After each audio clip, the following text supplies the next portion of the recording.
wasuza otya osibye otya ate era mukwano sula bulungi kisinzire eggwanga musinzire okuba ntino olaba amawulire gaffe eno newspack channel mukwano nga tetunaba kubeera ntino tugatandikirawo soko subscribing ku YouTube channel yaffe likinga ate era onyige akade ka notification kw'ossa okulekawo obubaka bwawo mu comment section. Tetugenda kulisaawo olunaku olwaleero manyi ntino tuli kuddatawo akosa n'obudde bwo naye ate era oyina okutegeera ebifa mu ggwanga ne wabweru w'eggwanga lyattu Uganda naddala amawulire agakwata ku ba celebrities baffe. Kaakati nno munnange tutandise n'omukyala Shanita Namuyimbwa aka Badblak oluvannyuma lw'okuwa amawulire nga tukulaganga poliisi we yali esazeeko amaka ge ku bigambibwa nti ono alina ssente ze yafuna era zaabanjibwa ng'ate okuva olwo abadde tazisasulanga.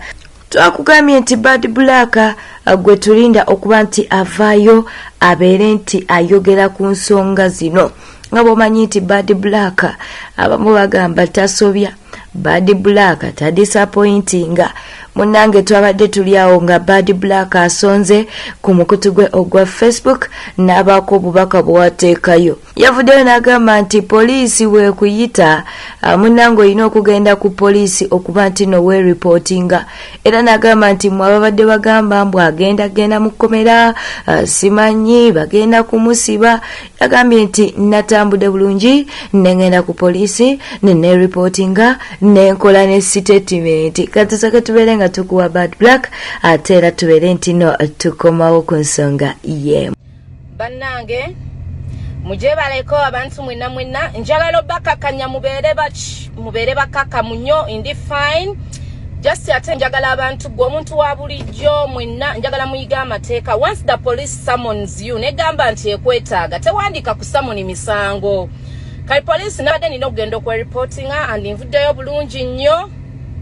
Ensonga za kizigo za kweyerusa ze zintuusizaawo naye nga tuli fine. Ndine loya wange njagadde obategeeza wuuyo bamuyita Lutalo mumumanyi loya wa Suna oyo.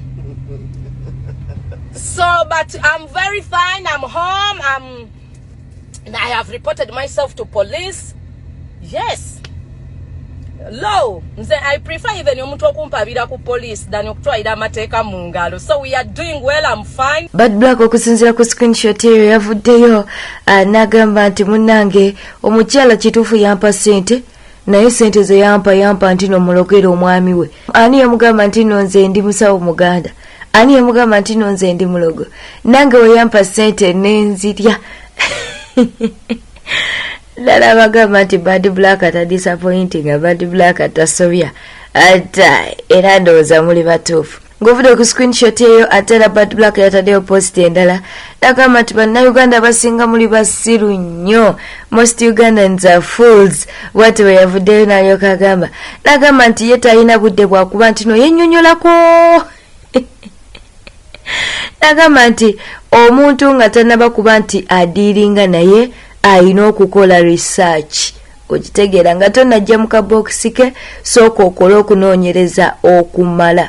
N'agamba nti abasinga ku TV abanoonya content y'ensonga lwaki baavuddeyo mangu nga bagamba Badblak agenda kuddizibwa mu kkomera. N'agamba ye Badblak amanyi amateeka. Bw'atyo bwe yavuddeyo n'abeera nti no agamba ebibozibozi ebibadde bitambula ku mitimbagano nti ye musamize. Agamba nze sisamirangako, omukyala ye yampa ssente kuba nti nomulogera omwami we, ate nze siri mulogo kati nange nensalawo okuba nti nno ndya ssente ezo.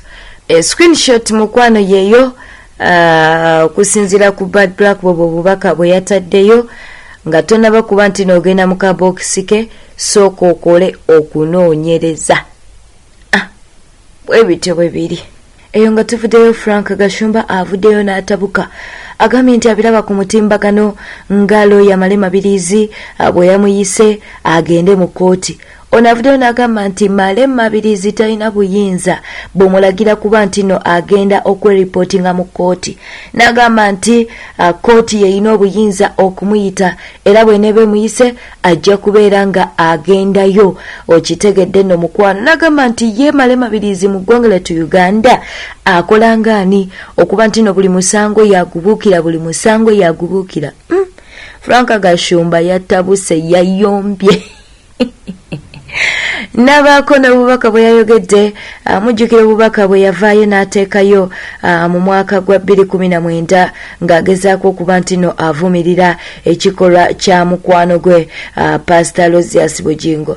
N'agamba nti munnange ekyo yakikola kituufu takyegaana era obubaka bwe yabuteekayo wabula ate era Pastor Bujingo yavaayo n'aba nga yeetonda olw'okuba nti no yali yagenda ku kituuti n'atandika okuba nti no ayisaamu mukyala we oba yali mukyala we Teddy Bujingo amaaso. N'agamba nti kituufu bye yabiwandiika era yabiteekayo tabyegaana wabula omuntu bw'asaba ekisonyiwo alina okuba nti no asonyiyibwa.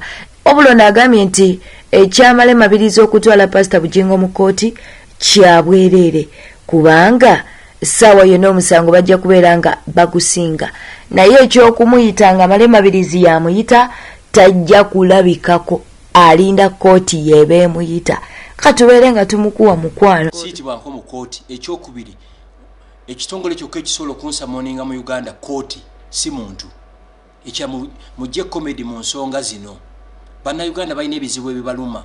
Bannayuganda abamu bamaze emyaka 6, emyaka 10 eruzira tebawozanga. N'ekiti ekitongole ekiramuzi ne kifuna obudde bw'okuwuliza omusango gwa Suzan Makula ne Bujingo. It's unbelievable. Male Mabirizi yagamba alwanyisa rule of law. Nonsense. Ani yamutuma okuimplementinga rule of law. Twine ebizibu ebitumala. Baba yagamba ki alwanirira banyigirizibwa bangi nnyo ave ku Suzan Makula. Ekya temugenda kuforcinga Bujingo kwagala muntu gwe yawukana naye. Bujingo yawukana ne Teddy nalusu ekyo kyaggwa. Kati tugenda mu baby shower. Tuli mu practicals. Tugenda mu baby shower. Eza Makula amangu ago. Kati azikolera mukyalawo. Mabirizi yani mu ggwanga. Lo ya Mabirizi. Mabirizi akagenda mu koti ne yakawabe misango bankaaga.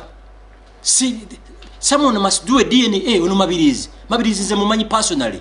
Mabirizi nze omu kuba muteeka mu sente ku musango gw'embaale. Suzan Makula Bujingo ye mukyala wani wa Pastor Bujingo. Yayawukana ne Teddy nalusu ekyo ne kiggwa. Without a divorce? Etya.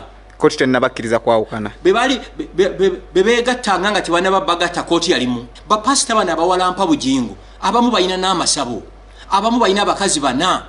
Osigera ndowooza ne bali ku Bujingo afutse Bujingo. Abantu bagenda kulwala lusanzo lwa Bujingo. Bujingo ali mapenzi ne Suzan ekyo kyaggwa. Ate mu mwaka nga tekunaba kugwa ko tukole embaga egenda okushokinga Kampala. Embaga esobola okubawo nga tannafuna divorce but zinabeera signed. Linda kolabe. Ne divorce z'amakindi bagenda zisayininga. It was n'abavandimwe de warming up ng'abavandimwe nga tubatestinga ko. Era nze nebaza Bujingo nze kirabo Bujingo kiyampa omwaka oguwedde kwe kulaga kalicha y'Abanyarwanda oba abavandimwe ku TV the whole day. Sina kye mubanja. Koti bwe mpita ngenda ne Mabirizi ayinza kumpita mu koti. Ayagala gwo obujulizi era witness. Ngani ayite nyina. Namateeka. Ngapita ngani. Munnamateeka. Teri munnamateeka ayinza kumpita mu koti. Koti eyinza okumpita. Yayinza okuwandiikira. Yes, koti esobola kunsamoninga. Okitegera ndo. Koti erina powers to summon me. Niyo mujega simanya lawyer tasobola kumpita. Buli kintu ekiriwa kibuukira. Lulina wabira Kyagulanyi, lulina wabira Museveni, luli kati ali ku Bujingo enkya simanyi wagenda kuddako. You get it? I attacked Bujingo in 2019. Ngamu namubuleminga olw'okuleeta obutakwatagana abwe ne Teddy mu mawulire. My disagreement with Bujingo then in 2019 nti ne bwaba yalina ebizibu ne Teddy tekyali kituufu biteeka kuki ku mpewo era n'avaayo naye apologizing.